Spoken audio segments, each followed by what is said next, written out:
Assalamualaikum warahmatullahi wabarakatuh. Selamat pagi semua. Salam sehat buat kita semua. Kembali lagi di sini bersama saya Ranu Firestop.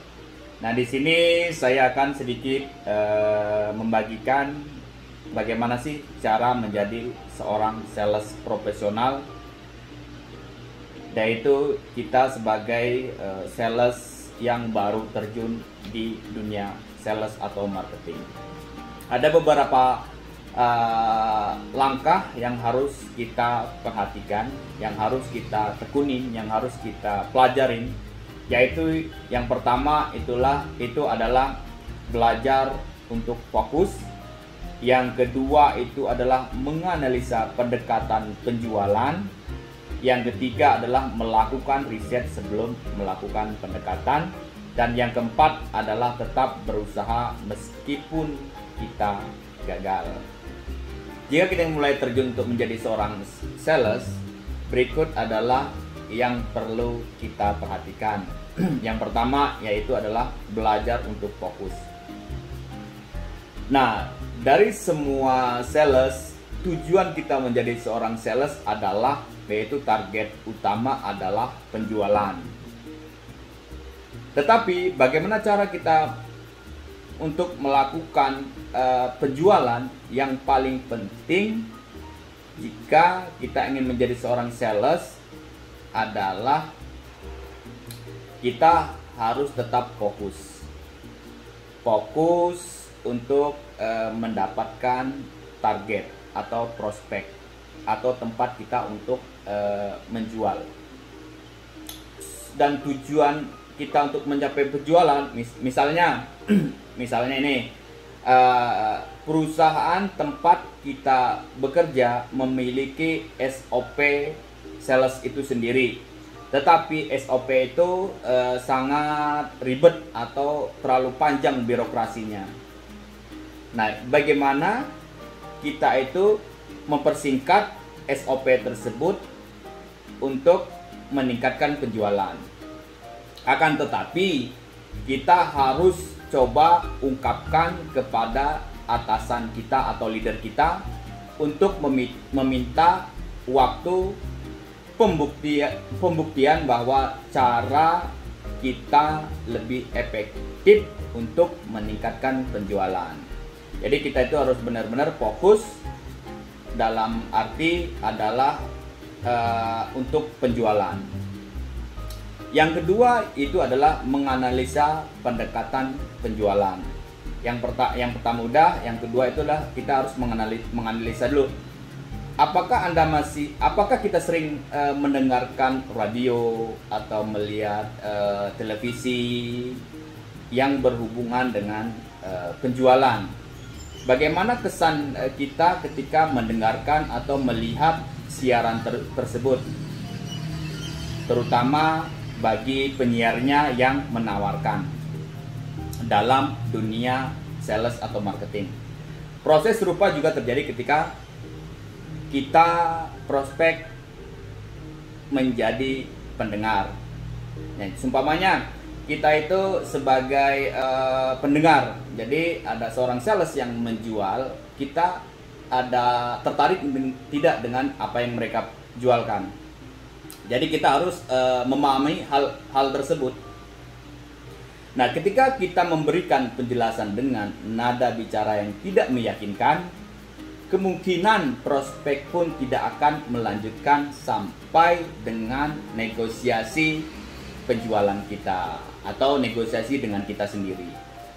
Cara terbaik untuk menghentikan kesalahan ini adalah dengan menganalisa bagaimana cara kita melakukan pendekatan dengan prospek atau dengan klien yang akan kita tawarkan. Untuk tahap awal kita harus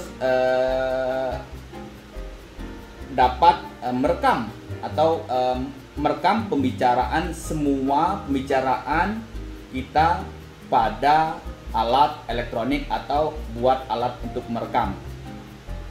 Ketika kita memiliki waktu luang, kita mencoba mendengarkan hasil rekaman yang kita rekam Nah, dari sana kita akan mendapat atau mempelajari kesalahan kita selama pendekatan dan cari tahu bagaimana cara memperbaiki dengan bertanya kepada atasan atau leader kita.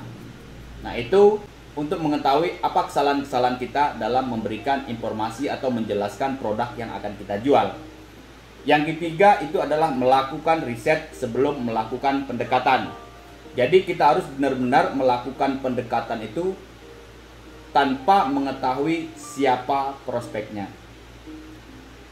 Karena dengan cara seperti ini kemungkinan besar gagal diterima oleh target prospek. Jadi kita harus melakukan riset-riset terlebih dahulu sebelum melakukan pendekatan.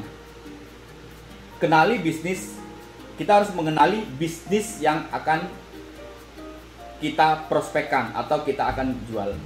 Apa yang dibutuhkan oleh si pembeli atau prospek, dan cari tahu hal-hal dasar lainnya. Ketika Anda mempelajari semua tentang prospek dan Anda merasa bahwa target benar-benar membutuhkan produk yang kita miliki, selanjutnya adalah melakukan pendekatan kepada target tersebut. Jadi kita setelah melakukan itu, jadi kita harus melakukan pendekatan sesering mungkin. Yang keempat adalah tetap berusaha meskipun kita gagal dalam menjual. Kebanyakan sales itu adalah menyerah ketika mereka tidak dapat membuka atau membuktikan penjualan dalam beberapa pendekatan pertama. Memang kondisi ini akan mempengaruhi mental kita sebagai sales, khususnya adalah sales yang baru. Perlu kita perhatikan juga, meskipun saat ini kita menghadapi kegagalan melakukan pendekatan, misal kita melakukan pendekatan 10 orang atau 10 target, 10 proyek, dan 10 lainnya, memerlukan analisa. Jadi coba analisa kembali apa yang membuat prospek kita tidak yakin dengan penawaran yang kita berikan kepada klien atau kepada prospeknya itu sendiri. Lakukan pekerjaan kita perlahan-lahan dengan langkah-langkah yang baik untuk meningkatkan penjualan. Berikan waktu pada prospek agar ia mempertimbangkan sebelum memutuskan atau memilih produk kita. Berikan keyakinan kepada mereka bahwa kita benar memiliki solusi yang tepat untuk mengatasi masalah yang mereka hadapi saat ini.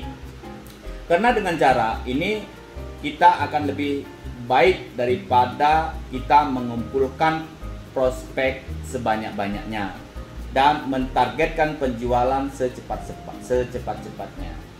Demikianlah tip untuk menjadi seorang sales profesional. Jadi kita harus perhatikan langkah-langkahnya. Oke teman-teman, semoga video ini bermanfaat. Apabila bermanfaat, jangan lupa like, komen, dan share ke teman-teman yang lain. Oke, wassalam.